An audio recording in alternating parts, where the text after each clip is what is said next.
This is the Fight Fan with your host, Pete Hoffman, and joining us main eventing this Saturday on ESPN Plus, Jairzinho Biggie Boy Rozenstruik.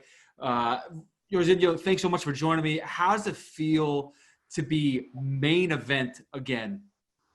It feels great having your own card and having 5 rounds. You have more time to do the job. I mean, it can be fast, it can be longer, but I mean, I'm ready, and so if I can go whatever it wants, but it feels great. You know, this month, the past few weeks, and there's a lot of heavyweight bouts that are main events, and it's just a huge. The division is so stacked right now. You know, you just saw this weekend between Lewis and Blades, and then we got Francis and Stipe. I mean, we've seen your rise in this division. How does it feel to be right now, like the resurgence of the heavyweight division? It feels great, and I put a lot of work, so hard work pays off, and that's why I'm in this spot. I'm not there yet. I'm looking for more, and right now I'm feeling good, and I'm ready to go this Saturday. You know, you say that you're feeling good. You're not there yet. I mean, tell me how does it training for this fight again? You had a great rebound fight with the JDS. I mean, you're just devastating. You punch real hard, dude. You're a big guy. I mean, Francis Ngannou, we understand who Francis is. It looks like you really want that rematch. I mean, it's setting up where it's working in your favor. Everything you want, you're gonna get. How does that feel? It feels good. I mean, um, I'm in the right spot, and I feel good. I've been training a lot. I train really good for this fight. Um, what I mean, I'm not there yet is we still learning the MMA game. It's different. I come from a kickboxing background, developing my ground game, and it's going the good way. So I'm happy about that. And I mean, Would you say your ground game is better than like that of a Conor McGregor, or? what I meant, the better my ground is better than I fought over me and Yeah. my day. Right? So that's what I meant to say. You've been training with ATT. I mean, they're one of the best in MMA. I mean, if not arguably the best. How is it training with them? Like, give me some of the people that really have worked well with you in helping you perfect your ground game.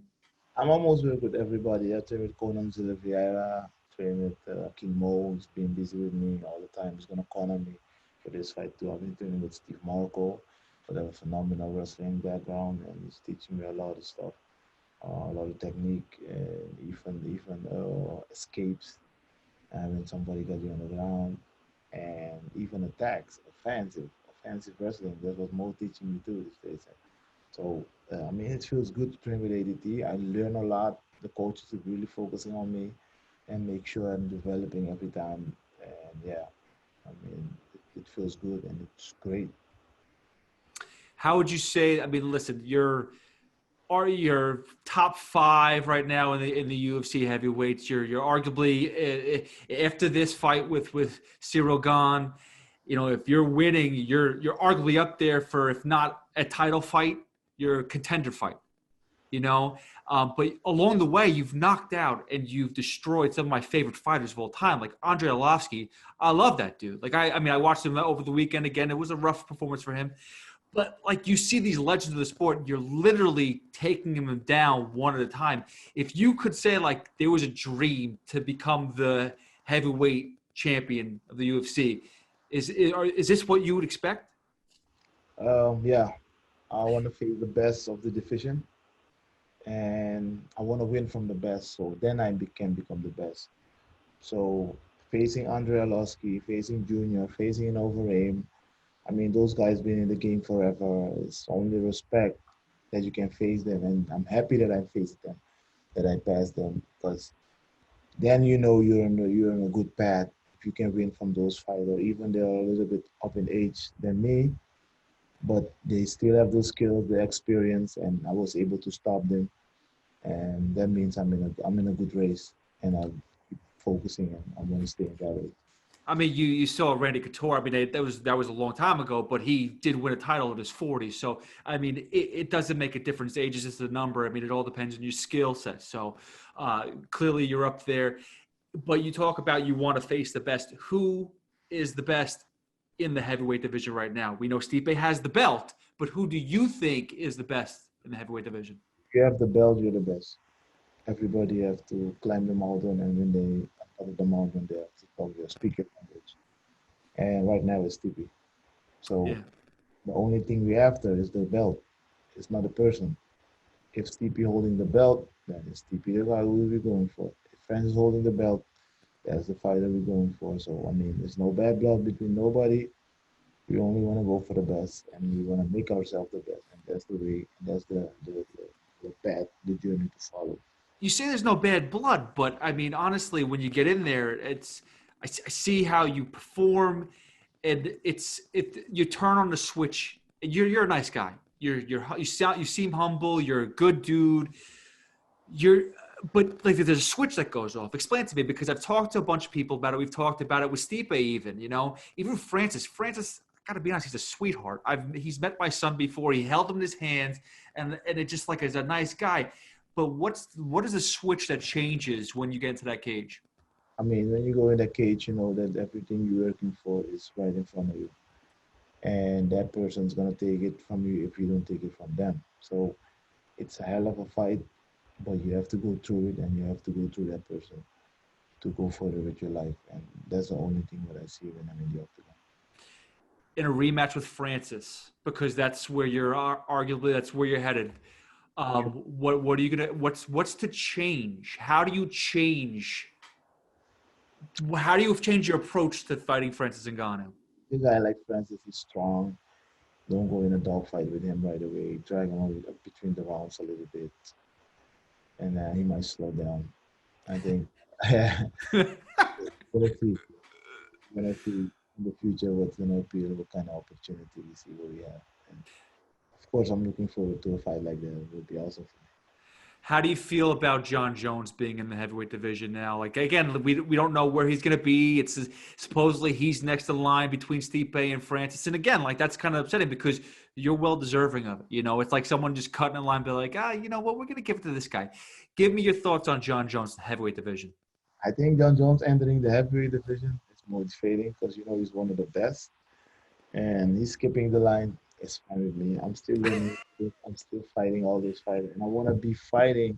After this, I want to looking for a quick turnaround and be in the game, be in the octagon, be in the wash machine, get the game under control.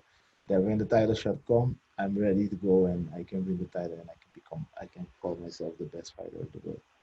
You have fought in front of thousands of people. You've also fought in front of nobody. Explain to me the difference when the doors close in the cage. How much that affects you facing fighting. Does not having a crowd there? For me, it doesn't really matter. But what I think it have its good and its bad sides because now you can hear your coaches right and clearly, even the coaches from the opponent. If you can understand the language, you know where the fight's going to. But right now, when we have the crowd, you couldn't hear anything. You just in there, and you have only time you have is like a 1 minute rest, and get all the information and go back in the fight and being there for 5 minutes and go back. So it have its good side and its bad side. But right now, it's in our favor. I hear my coaches, and I know when to pick up the pace. I know when to put the pressure. It helps. Jairzinho, your opponent Ciryl Gane, how do you expect this fight to go? Is it going to go the distance? Are you trying to end this quick because you do want to fight again soon? So it's better to make things quick, right? So how do you expect this fight to go? I'm always looking for a finish. So there's a different type of heavyweight. You like to move, you like to bounce. We're gonna see where the fight go. Any opportunity that appeals, I'm the guy who able to finish the fight. If he make a mistake, any error will be punished with a KO. So I'm going forward and win this fight this Saturday. Jairzinho, appreciate the time, man. I really do. I wish you the best of luck this weekend. We're looking forward to your hand being raised, and I'm really looking forward to that rematch with Francis because I think everyone is excited for that. I mean, you're talking about the most hyped up fights in the heavyweight division. You and Francis is definitely up there. So, I mean, I really do hope to see that again. It will become. The future is bright. So I'll be working this Saturday, win this fight, and we'll see what Francis can do. Have a good day, and thank you. Yeah, there's Zeno. Appreciate it. Listen, be safe. Best of luck and talk to you soon, okay? Be safe with your family too, man. God bless, my friend. Thank you very much.